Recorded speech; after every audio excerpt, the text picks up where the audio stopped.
Okay, clicking OK. Mark, good to see you. Nice to Thanks see for you. making a bit of time to come and have a chat. I want to start the interview by picking up something that you said to me when we last spoke. You said words to the effect of, "I want everyone to share their personal data." Now, a whole bunch of people will be horrified by that. Why do you say that, and why is it important to you? Well, I think we're at a really interesting point where technology is enabling the use and the sharing of healthcare data Yeah. for doing research. Particularly, one of the interesting areas that we work in is called real world research, which is all the research that's complementary to clinical trials. Now, as patients have more control of their healthcare data, as they're generating data with things like smartphones, that creates a bigger sort of data ecosystem. That gets really interesting when data can be shared across different sources, for instance. However, it's really important that that's done in a really rigorous way. So patients should always be asking questions about any time they're thinking about participating in research about who's doing it, are my data secure? All of these are really good questions. In my organization, we do rigorous real world research. We've got good setup for making sure data are securely stored, privacy is respected, etc. And I always welcome discussions with patients, with advocacy groups about that, because it is really important. And when someone signs up for a research project and they're generating and sharing their personal healthcare data, they need to be 100% sure that they're comfortable with how it's going to be used and stored, etc. Yeah. So what you're saying, just to summarize it, what you're saying is that if people are thinking about getting involved, they should ask those questions, is what Absolutely. And furthermore, if the people you're thinking about getting involved with are a little bit reticent about answering your question, that's a red flag. you're saying. And they Okay. should be transparent. And there's a whole range of things. If anyone wants to get in touch with me afterwards, happy to discuss this. But there's a whole range of things that people could look for in terms of privacy, safety, transparency as well. Are they, are there Yeah. privacy policies on websites? All of those good things. And if they're not, be cautious. Yeah, absolutely. So you mentioned what you're trying to do. I mean, give us a bit of a flavor of what you're trying to achieve. I mean, you're in a very interesting bit of the, if you like, the medical market, for want of a better way of describing it, because what you're doing is really something that hasn't been able to happen in this way in the past. So it's quite a new area. Just give us a flavor of what you're trying to achieve. So at the very simplest level, we do what's called real world research. We generate real world data that, as I said, is complementary to randomized controlled trials. And the data that we generate in studies that could be global studies in a particular indication helps understand the experience of a patient or a caregiver with a particular condition. So how that condition impacts their everyday life. Does that give them a load of fatigue for pain? Does it prevent them doing their normal job, etc., etc.? So it's really understanding, quantifying the patient experience. And why is that important? I mean, in terms of how does that real world experience, what I would perhaps describe as empirical research, I mean, how does that help with all the other stuff? I mean, is it about that it provides some context to the other sorts of research that are going on? Give us a sense of why that matters. Right. So to firstly explain how it's complementary to clinical trials. Well, clinical trials are set up to explore the efficacy and the safety of a drug candidate before it's approved. Yeah. And they're set up very specifically to give information to regulators to decide about that approval. So those regulators in the key ones are in the US, the FDA, and in Europe, the EMA. Now, one aspect of clinical trials is that often the patient group that are enrolled into clinical trials are very carefully selected. Mm. So it might be in terms of not having certain other diseases, not having had certain treatments in the past, etc. So carefully selected patient population.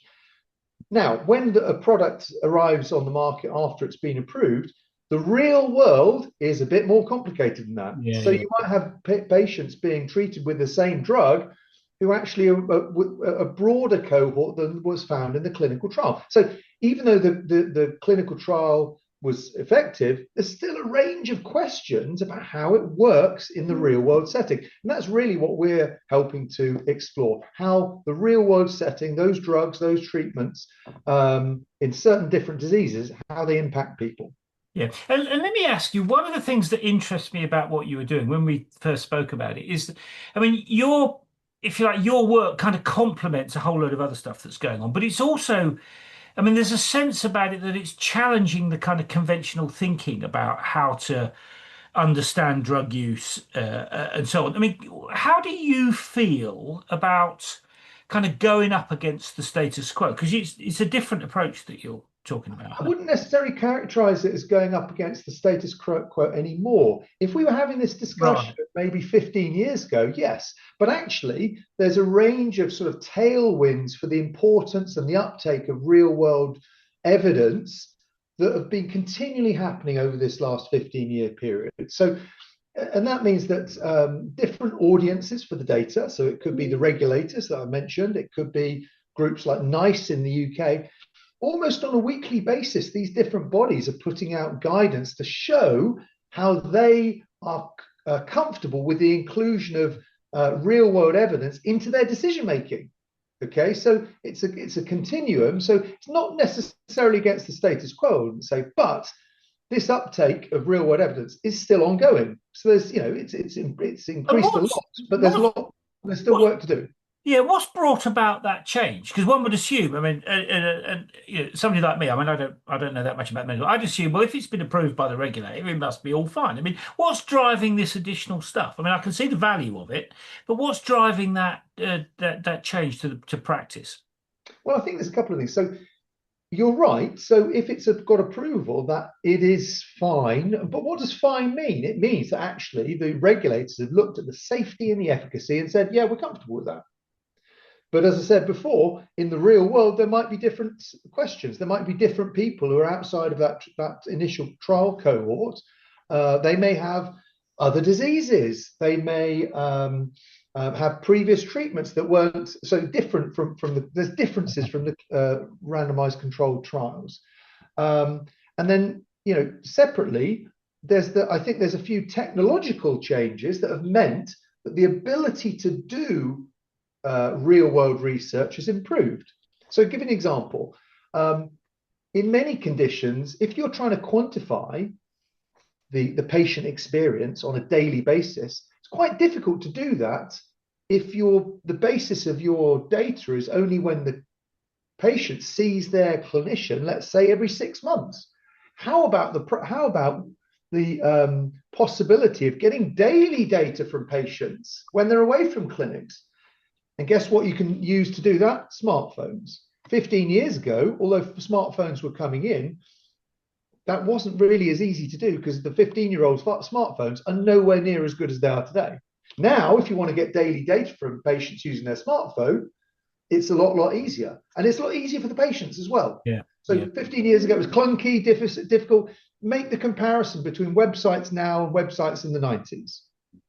Very different. Yeah, the world has moved on, hasn't it? And let me ask you, I mean, given that you're in a fairly new area, I mean, like you said, it's only really been around for the last 15 or so years. I mean, how did you go about, I mean, why did you decide to go into this area and how did you develop the business? I mean, give us a bit of a sense of how you got to where you're at now. Yeah, in my previous company, so I've been in sort of pharma services most of my career. And in my previous company, we'd started giving strategic advice to our biopharma clients about doing real world evidence studies. Right. However, at the previous company, we didn't have any capabilities ourselves to be able to do some of the studies that we were recommending, where you generate new data, for instance. And I thought to myself, that'd be an interesting opportunity to put together a company that really focuses on real world research and is able to offer, not clinical trials, but offering, end-to-end management of studies. So that's really what we've put together as a company. We can do this end-to-end management of studies. So that includes things like writing study protocols. We've got an analytics team that writes stats plans. Right. We built a tech platform that enables us to capture data in different countries on different sort of devices. We can analyze the data. and then we can go all the way through to publications. So I thought that was a compelling offering to really be focused on that, but to give an end-to-end management for our clients. And I guess what you're also saying is we can solve the whole problem for you. We can give you advice about what to do, but we can also help you get it done, which is Yeah, a big exactly. benefit. So, one of the key things that is a characteristic of real world research studies, which is different from uh, clinical trials, is they often change a bit. If you're doing a long term study, you might start with a particular protocol exploring things, but you might learn things. So you might think, hold on, I want to make a change after 2 years because we just found something. I want to, add some more data capture to understand about something we didn't know at the beginning of the study. So the ability to make changes we can do very nicely because we have all of the capabilities in house, so we can do that quickly and flexibly. And just explain the role that technology plays. I mean, I'm always interested in the kind of the tech component. I mean, how because that's also evolving quite quickly, isn't it? I mean, give us a sense of the role that tech plays in all of this. Yeah, so we think if we're a science company, we think patient-centric, science-driven research is what we do. And we use technology to enable us to do good methodologies. So we've got an in-house team that deploys our platform to generate data and do analytics on dashboards and those sorts of things. But really, it's just an enabler for doing good science. So when we're developing a study protocol, we've got good experience of what works and what doesn't. And we know our platform very well. So tech basically enables us to do good science. And possibly the most important part is now the tech has evolved over the last 10, 15 years. It's less intrusive, it's less burdensome, it's easier for patients to engage with. And that's really important because they've got other things on their plate. They might be doing a study with us, great, but they've got some sort of condition and that they have to deal with as well. So if you don't have something that's not too burdensome, and it's very easy for people to engage with, then you're going to have a problem because they just simply won't engage with it. Yeah, I mean it's a good rule of thumb, isn't it? If you want people to do things, make it easy for them. I mean that's a Exactly right. good rule And of thumb. actually, we have these discussions, with our healthcare focus. But actually, if you explain this to people who weren't in healthcare, it's blindingly obvious. If you want people Yeah, to do things, make it easy, yeah, sort of compensate them properly, tell them how, one of the things that people say to us is the patients say to us, okay, happy to be in your study, but tell us how it's gone. If you've learned stuff, tell us. So give yeah. feedback. So all of these things outside the healthcare setting, I think people will be saying, of course you have to do that. If you're doing consumer, if you want to engage with consumers, make it easy, pay them, tell them all those things. Yeah, yeah. And you mentioned data. Obviously, we started off by talking about data. I mean, large amounts of data also implies, certainly in my mind, that there's going to be a big role for AI, if not now, but in the future. I mean, what's your thinking about the way AI is going to help you manage all this data that you're creating and use it in ways that will help people, and your clients? Yeah, it's a really good question. So the way we think about this is really still with the science perspective in mind. So, of course, we as a company use AI business tools to enable us to streamline what we do, our processes, from a generative AI, and also from a tech perspective, that's been incredibly valuable over the last 18 months. That's just a given. Everyone should be doing that. I make the distinction between those business benefits of AI, which are great, versus the science ones. Now, basically, what we're exploring is using science tools for better analyses of our data sets. So, as an example, you might use AI tools to explore correlations that you didn't know existed, etc. So, it's basically AI is giving you a stronger, richer toolbox to explore data sets. Now, if you're generating unique data, that becomes really interesting. So, because you're seeing things that maybe you wouldn't see otherwise if you were just doing more traditional analytical And I, techniques. and So I guess you're also seeing stuff that other people wouldn't see. exactly right. That's the So thing I about think unique of data, isn't it? Yeah, so one of the types of work that we do is things called syndicated registries. So we focus on certain indications. We're the sponsor of these registries or databases, and different pharmaceutical clients can pay to access the data.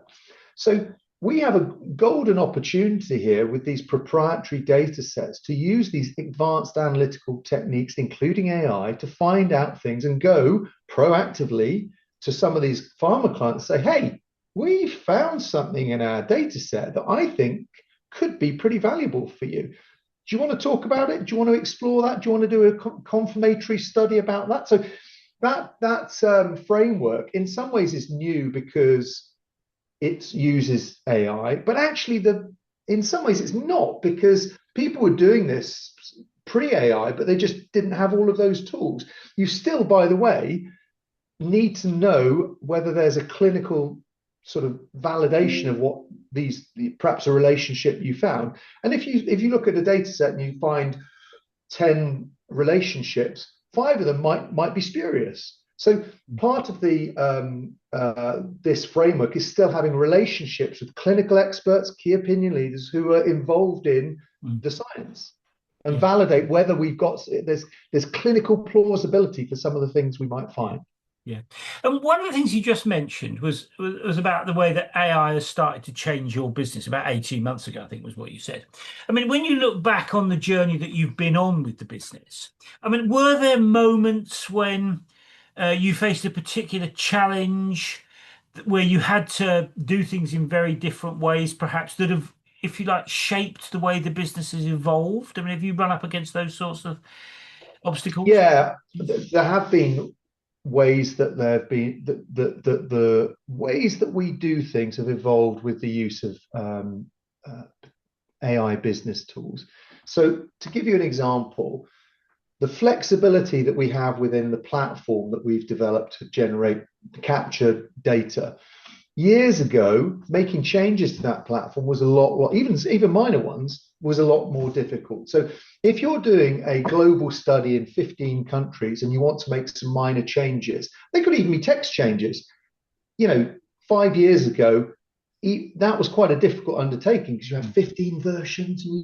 Nowadays, when you do that, that's far, far easier. Yeah. And it means that, you can embrace change. We're not scared of people making changes now. And actually, there's less of a barrier to doing the right science. You don't have to be the slave of, oh my God, how long is that going to take on the tech platform to make the changes we want? Yeah. And when you started the business, I'm interested in how you saw the challenges that were in front of you. I mean, were the things that you imagined were going to be difficult, were they actually difficult, or was it other things that have kind of, got in the way, if you like? That's not the right word, but have it had an impact on the way the business has developed? I mean, have you had particular challenges that have been problematic? Yeah, some of the challenges were as expected, but they turned out to be bigger and more costly to solve. Right. I suspect that's common in many Yeah. new businesses. Others hadn't necessarily thought of at the time, which I'm sure is common as well. A couple of examples. We can never guarantee good results, but actually we often do pretty well in the studies that we undertake. But if you're doing long-term studies, it takes a bit of time to build up your track record of having done good studies because they're long. Yeah. So that's something that now I look back on it, that's an obvious thing.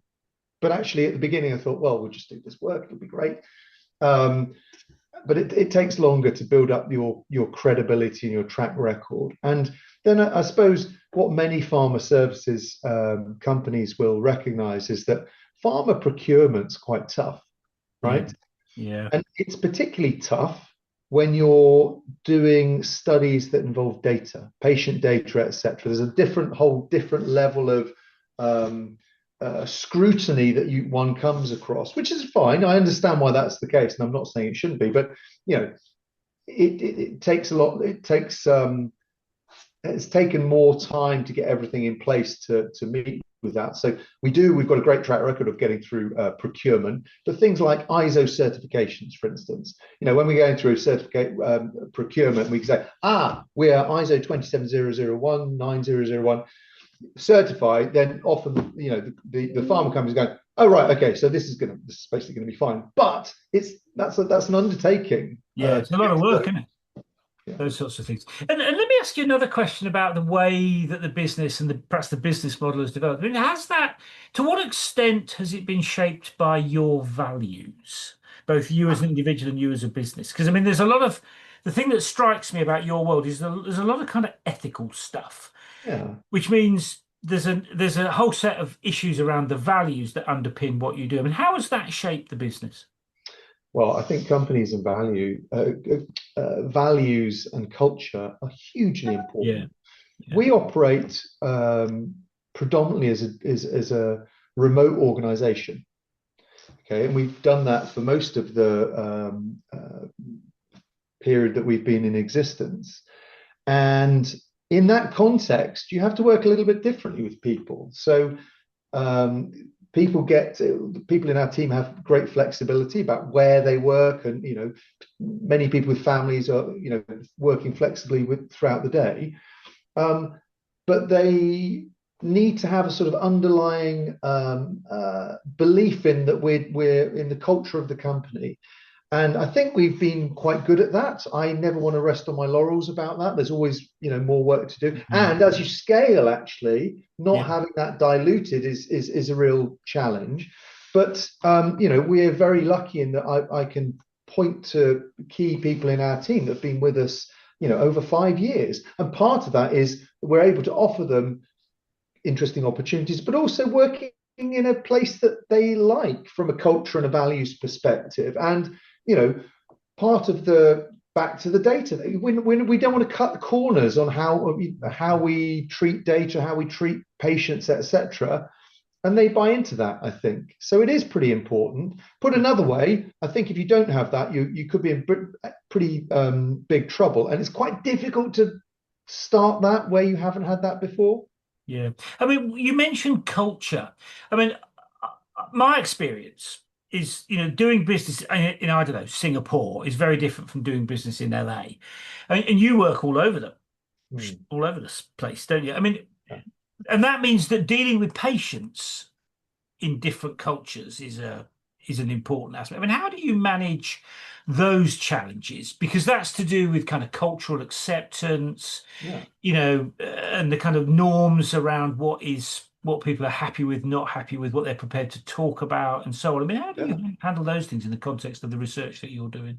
Well, you're absolutely right. A good global study will be tailored to the local requirements of Mm. particular countries and languages.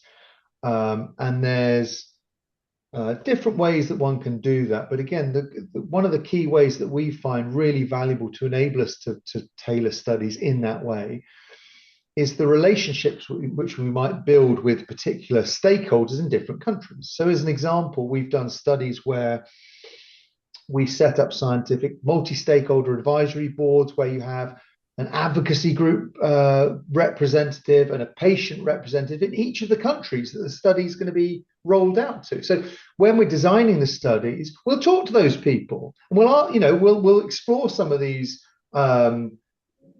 these cultural specificities.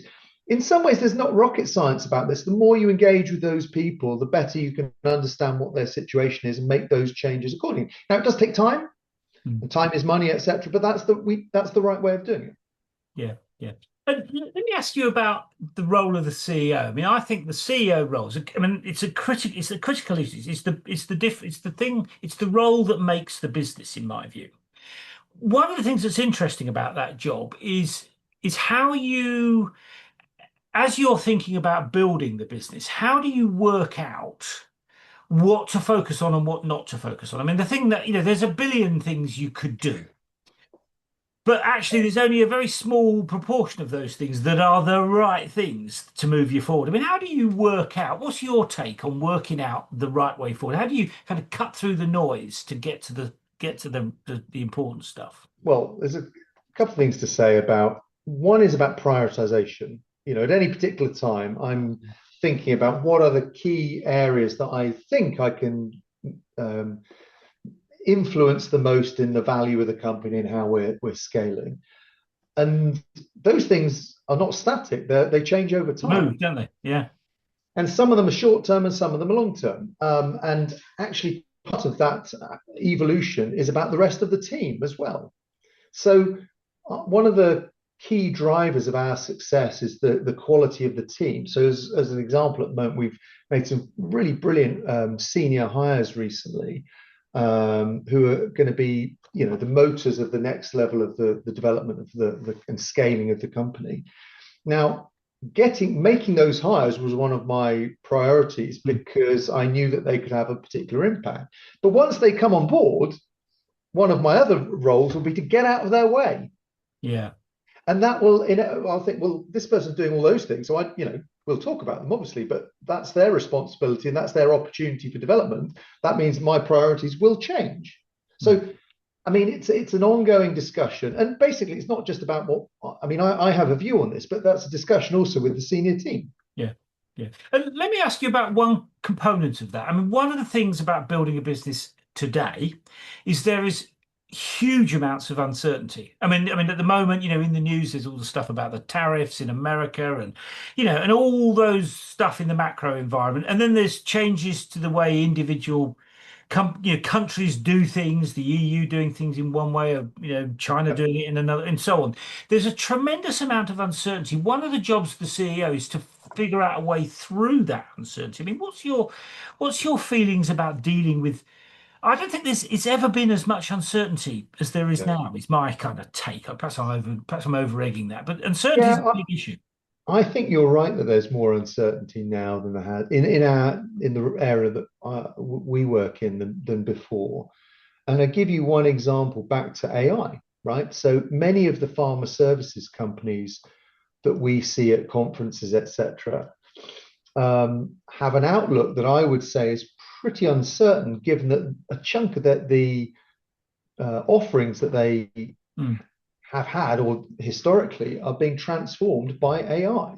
yeah, And even though it's the case that there's guardrails put around that appropriate use essentially of AI, and so in those areas, that's still a big uncertainty. And I don't think many of those people really have certainty about what this is going to look like yeah, in 2 years, three, a relatively short period of time. Now, although that we have in exactly what we do, um, some of those things apply a little bit. We're saved, I think, from some of those based on the fact that a big part of our business is about generating new data. So doing research where there is uncertainty and existing data sources maybe don't enable you to answer the research questions that you have. So you have to generate new data. Now, AI is not going to generate new data in that way from patients, let's say, anytime soon. So not to say I should be slitting on my laurels about these things. And actually, there's a range of things that I still, frankly, struggle to understand from an uncertainty perspective. But actually, the fact I'm quite happy that the key part of our business is about generating data, which I think is not AIable anytime short soon. term. Yeah, no, I can get that, and that's actually quite a helpful message, I think, from people. Let me ask you. You mentioned bringing on senior people. I mean, but you have a remote team, or a lot of the people are remote. I mean, one of the things that's interesting, I think, is when you've got a relatively small business, you haven't got a lot of slack. There's not loads of people milling around with nothing to do, I suspect. So how do you, one of the interesting challenges is how do you create a culture where people can perform at their best, given that they're all over the place? Yeah. They're not all in the office on a Monday morning, are they? It doesn't work that way. So how do you create a culture, given that you've got such a remote workforce, that enables people to feel supported, enables people to focus on the right things, enable people to get stuff done? How do you do that? And that seems to me to be a really important challenge in the kind of modern economy. Yeah, absolutely. So a few of the things that we do to support our team that's working remotely is We meet up a couple of times a year, a couple of days, sort of all hands meeting in a particular place physically. And we recognize that working remotely is brilliant in many ways, flexibility, the things I talked about earlier, but the human contact is still important. And actually, those couple of days twice a year are really valuable. We get stuff done. We think about how we want to develop team responsibilities, breakout sessions in the smaller teams, etc. And then individual teams have the ability to go and meet up in little hubs, clusters more frequently than that. We've allocated budget to that. So it's just a different way of working. So that's about the remoteness. But I think some of these things aren't necessarily about whether you're working remotely or not. It's about giving people a career path that is attractive for them, setting goals, and that's should be done whether you're remote or not remote. And I think one of the things that we've been able to do, which has led to really good retention rates, is giving people opportunities that they wouldn't have in larger organizations. And I can look around, a couple of people in our senior team, and actually I think this is, as in my role, the most rewarding piece when you look around and think, oh my God, that person there working for us like 5 years. When they started, they were doing this. Now they're doing this. Amazing. Yeah. One of the pushbacks at the moment is, quite a lot of companies say you've got to come back into the office. I mean, have you ever thought to yourself, I need to get my people back into the office, or are you kind of remote forever? Never say never, but yeah, I mean, I don't think we're going to have a push to everyone should be in the office. And there's some practical things and we hear this from our pharma clients actually. Obviously at a far bigger scale, that multiple organisations around the COVID, they're very remote, and then they're pulling people back in. And that takes a bit of time to do because maybe some of those people are nowhere near the office anymore. Yeah. Maybe some of those people are hired on a remote contract. So there's some sort of tactical HR related and contractual related things that even if one wanted to do that, it may be quite difficult to do or would take some time. So, we've got people it's a UK company. We've got people all across the UK from Edinburgh down to Cornwall, for instance. So we open an office in London tomorrow. People from Cornwall and Edinburgh are not going to be commuting Monday to Friday to the office. No, it's not going to work. And I think there's part of this also is about treating people like adults. Yeah. In a small company, we have no fat in our organization. So there's not anyone sitting around just, I don't know, drawing their salary and doing no work. If that were happening, we would know about it very, very quickly. Yeah. And they wouldn't be in the organization. So this is I think people who've only experienced the working in the office scenario sometimes struggle to think, how do you know everyone's working properly? Well, I know because the goals are set appropriately, they're talking with their line managers, etc., and they're doing something that I hope they like. My assumption always is that most people want to do a good job. Most people do not want to take the mick. Yeah, I mean, it's a really interesting question, I think, because I mean, my view is if you're recruiting somebody, you want to recruit people you can trust. Well, if you can trust them, okay, you might want to verify some of those things, but if you can't trust them, why on earth are you recruiting them? Is always exactly right. Yeah. So and as I said, most people want to do a good job. They want to get job satisfaction. They don't want to sit around doing nothing because that's good for no one. They want to do a good job. So you want to give them opportunities, you want to stretch them, etc. You want to give them opportunities to deliver, to over-deliver. Yeah. And if they do that, they're going to be a great part of your organization. Yeah, absolutely. And let me ask you about your motivation. I mean, I've talked to a lot of entrepreneurs, and the message I get is it's a bit like riding a roller coaster. There's good days, there's bad days, there's everything in between. I mean, what would you say gets you out of bed every morning to kind of ride that roller coaster? Well, firstly, I'd say I agree. It is a bit of a roller coaster. Yeah.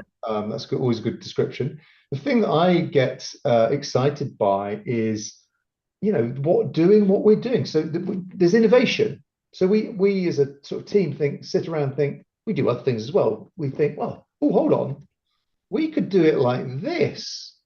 If we did it like that, that would be really cool. That would be a really interesting research study.